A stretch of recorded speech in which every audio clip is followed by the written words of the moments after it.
오늘 주시는 생명의 말씀 시편 103편 19절로부터 22절까지 말씀 시편 103편 19절로부터 22절까지의 말씀의 제목은 만유를 다스리시는 하늘의 주 하나님, 만유를 다스리시는 하늘의 주 하나님이라는 제목의 말씀을 가지고 하나님의 말씀을 증거합니다. 찾으셨으면 103편 19절로부터 22절까지의 말씀 함께 봉독하십니다. 여호와께서 그의 보좌를 하늘에 세우시고 그의 왕권으로 만유를 다스리시도다. 능력이 있어 여호와의 말씀을 행하며 그의 말씀의 소리를 듣는 여호와의 천사들이여 여호와를 송축하라. 그에게 수종들며 그의 뜻을 행하는 모든 천군이여 여호와를 송축하라. 여호와의 지으심을 받고 그가 다스리시는 모든 곳에 있는 너희여 여호와를 송축하라. 내 영혼아 여호와를 송축하라. 아멘. 잠깐 기도하십니다. 하나님 아버지, 오늘도 만유를 다스리시는 하늘의 주 하나님을 찬양합니다. 아버지, 다스리시기에 합당하신 주님, 주님이 지배하시는 그 아래 우리가 순종하며 화답하게 하시고 그의 권능과 인자와 능력과 자비를 송축하게 하시되 하나님이 하시는 이 일을 늘 믿음으로 주님의 능력을 권세를 찬송하며 살아가게 하여 주옵소서. 오늘도 주님의 뜻대로 하루를 살기 원하오며 예수님 이름으로 기도 올려나이다. 아멘. 여호와께서 그의 보좌를 하늘에 세우시고 그의 왕권으로 만유를 다스리시도다. 하나님은 왕 되십니다. 그런데 그 왕 되신다는 것은 왕권, 통치권을 말할 수 있는데 이 통치권이라는 것은 무엇이냐면 하나님의 섭리예요. 그 하나님의 섭리는 우리 하나님은 섭리하시되 통치하시고 왕이 되시고, 그런데 여기서 특별히 말씀하시는 게 그의 보좌를 하늘에 세우셨다. 이 말씀은 어떤 의미냐면 하나님은 보좌를 하늘에, 통치의 영역은 하나님의 보좌는 하늘에 계시지만 통치의 영역은 뭐예요? 온 우주가 되신다. 여러분, 우리가 가장 높은 곳에서 바라보면 모든 것이 다 보이죠. 산 위에서도 예를 들어서 우리 관악산, 안양의 관악산 꼭대기에 올라가면 안양바닥이 한눈에 싹 내려다 보여요. 자, 그렇다면 하나님의 보좌는 하늘 보좌예요. 하늘 꼭대기에 계신 거예요. 그렇다면 우리 하나님이 지으신 바 된 모든 피조물이 어떻게 될까요? 한눈에 내려다 보이는 거죠.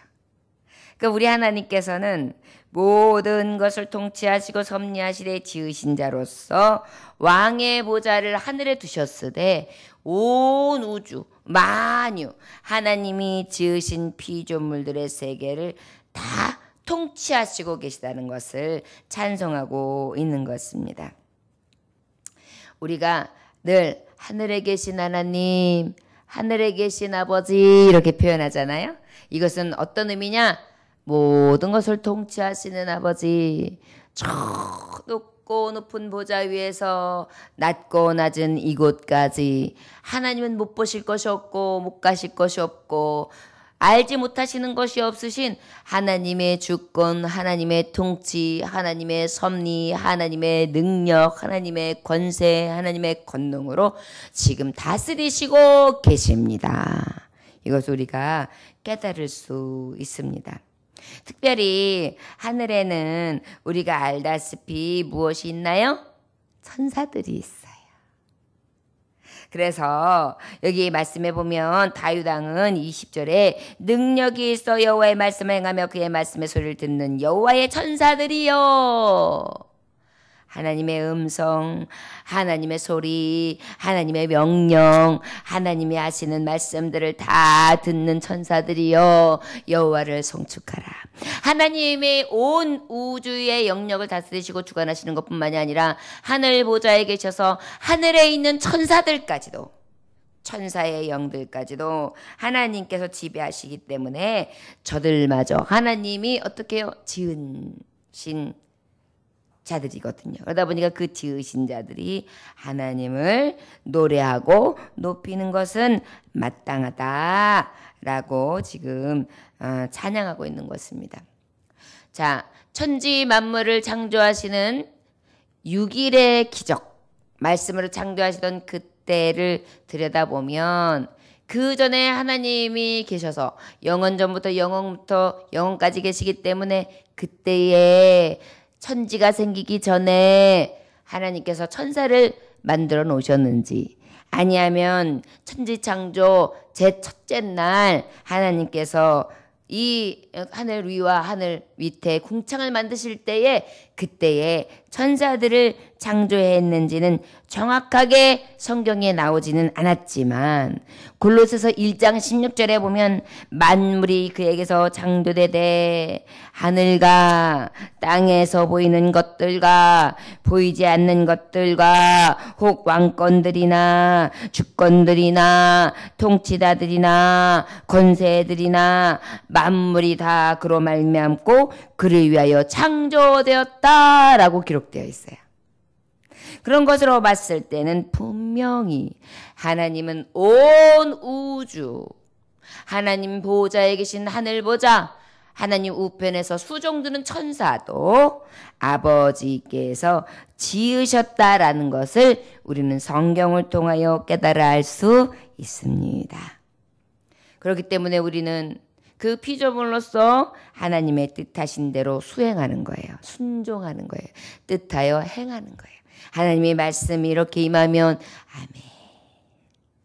하나님이 서라 하면 아멘. 하나님이 가라 하면 아멘. 하나님이 돌라 하면 아멘. 이것이 우리 모든 피조물들이 하나님 앞에 해야 할 그러한 순종이라 할 수 있을 것입니다. 우리 온 우주는 엄청나게 빠르게 이동하고 있습니다. 여러분, 별들, 그리고 우리 지구가 도는 시간, 도는 세기, 그 다음에 또 궁전하면서 또 같이 별들의 세계, 해와 달들의 원리들을 이렇게 보면은 엄청난 힘의 원리에 의해서 질서 있게 지금 이 세계는, 이 우주는 움직이고 있어요. 그뿐인가요? 우리가 실제 살고 있는 이 우주도 빠르게 이동하고 사람들도 빠르게, 또 세월도 빠르게, 그리고 변화도 빠르게, 그렇게 지금 이렇게 아주 스피드 빠른 세계에서 우리가 살고 있습니다. 특별히 천군 천사들, 하늘에 있는 천사들은 어떤가요? 늘 우리를 돕는 자로 하나님 수종들게 하셨고, 때로는 우리에게 깨닫지 못할 때 천사들을 동원하여 꿈으로, 계시로, 환상으로, 또 그때그때마다 하나님께서는 하나님의 백성을 돕도록 천사들을 사용하셨어요. 그리고 천사는 하나님의 음성을 듣고요, 그의 뜻을 따라 행하고요, 그 음성을 또 와서 전달할 사자로서도 역할을 감당합니다. 하나님 통치 세계 모든 곳에 하나님의 손끝이, 하나님의 말씀이 임하지 않은 곳은 없는 것으로 우리는 말씀을 통하여 깨달을 수 있는 줄 믿습니다. 22절에 보니까 21절에 그에게 수종들며 그의 뜻을 행하는 모든 천군이여 여호와를 송축하라. 예. 하나님께서 지으신 자, 하나님을 찬양하는 것이 마땅하다. 여러분, 우리가 하나님께서 지으신 목적이 뭐라고 그랬습니까? 이사야서 43장 21절에 보니까 이 백성은 내가 나를 위하여 지었나니 나를 찬송하게 하려 함이니라. 하나님은 우리를 지으신 목적이 분명해요. 하나님을 찬송하게 하려 하셔서 지으셨다. 에베소서 1장 6절에 보니까 이는 그가 사랑하시는 자 안에서 우리에게 거저주시는 바 그의 은혜의 영광을 찬송하게 하려는 것이니라. 거저주시는 은혜 안에 하나님은 우리에게 무엇을 바라시는가? 찬송하게 하시기를 원하세요. 에베소서 또 1장 14절에 보니까 이는 우리 기업의 보증이 되사 그 얻으신 것을 속량하시고 그의 영광을 찬송하려 하십니다. 하나님은 우리의 영혼을 받으시고 속죄의 제물로 죽으신 예수 그리스도의 피 구속을 통하여 하나님의 백성, 하나님이 택하신 자를 구원해 주셨어요. 그 구원한 백성들을 통하여 무엇을 받기 위하여? 영광과 찬송을 받기 위하여. 그래서 하나님은 우리가 하나님을 찬송하는 것을 굉장히 기뻐하시는 거예요. 만유를 다스리는 하늘의 주 하나님, 그 하나님을 천사도 지으신 모든 세계도 특별히 하나님의 사랑하는 자, 하나님의 자녀들, 하나님의 백성들은 그 하나님을 송축하고 송축하며 찬송하고 찬송하는 것이 마땅함으로 우리는 늘 그의 이름을 높여야 되는 줄 믿습니다. 22절에 여호와여 지으심을 받고 그가 다스리는 모든 곳에 있는 너희여 여호와를 송축하라. 내 영혼아 여호와를 송축하라. 모든 만물은 하나님을 찬송하라. 그리고 내 영혼아 여호와를 송축하라. 다윗이 참 아름다운 게 뭐냐면은 자기의 영혼까지도 명령해요. 내 영혼아 내 영혼아 여호와를 송축하라. 다른 사람들은 찬송하고 다른 사람들이 영광 돌리고 다른 사람들이 하나님을 기뻐하지만 내가 하나님을 기뻐하고 내가 하나님을 찬송하는 게 없으면 뭐예요? 아무 의미가 없어요. 많은 사람들이 영광스럽게 찬송하고 은혜를 받아가지고 펄펄 뛴다 할지라도 내가 은혜가 없고 내 찬송이 없으면 뭐예요? 살았으나 죽은 자거든요. 우리의 삶의 의미는 무엇입니까? 우리 안에 성령님 오셔서 늘 그 은혜를 찬송하며 주님이 만유를 다스리는 하늘의 주인 것을 그 주권을 찬송하고 그 하나님을 높이며 그 아버지 앞에 순종하며 살아가는 것이 우리에게 주신 분기시며 우리가 살아갈 이유가 되고 그렇게 살아감이 마땅하다는 것을 오늘도 고백할 수 있기를 주의 이름으로 축원합니다. 왜일까요? 만유의 주, 만유를 다스리시는 하나님 아버지, 그 하나님을 찬송하는 것이 우리의 삶의 이유이기 때문입니다. 회교도들 중에 자살 특공대가 레바논에 있는 미국 해병대 기지를 딱 기다리고 있다 기습 공격한 적이 있었어요. 그로 인해 가지고 200명이나 되는 미국 해병대원들이 사망을 했어요. 많은 수가 부상도 당했어요. 폭격을 맞아보세요, 여러분. 테러를 당해보세요. 죽는 사람도 있고 뭐 팔다리가 떨어져 나가는 사람도 있고 살 거죽이 찢어지는 사람이 있고 그다음에 그 화염이 있으니까 또 타서 그냥 화상을 입은 사람이 있고 별의별 사람이 다 있는데 잔혹하고 잔혹하겠죠.